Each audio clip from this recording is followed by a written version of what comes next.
বর্তমান সময়ে যেখানে সামান্য কারণে ভেঙে যায় দীর্ঘদিনের সম্পর্ক, সেখানে দুই বন্ধুর এক বিরল দৃষ্টান্ত সামাজিক যোগাযোগ মাধ্যমে ব্যাপক আলোচনার জন্ম দিয়েছে। ধর্ম ভিন্ন হলেও কয়েক দশকের বন্ধুত্বকে অটুট রাখতে তারা নিয়েছেন এক ব্যতিক্রমী সিদ্ধান্ত। আজও তারা দুজনই অবিবাহিত।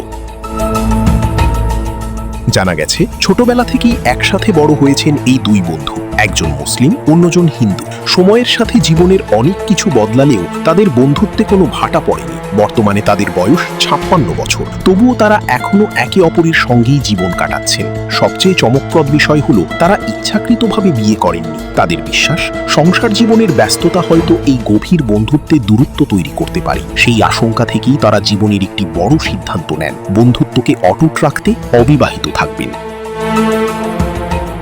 স্থানীয়দের মতে, দুই ধর্মের ভিন্নতা কখনো তাদের সম্পর্কে প্রভাব ফেলেনি, বরং তারা একে অপরের ধর্মীয় উৎসব, সুখ দুঃখ সবকিছুতেই পাশে থেকেছেন। তাদের এই বন্ধন এলাকাবাসীর কাছেও এক অনন্য উদাহরণ হয়ে উঠেছে।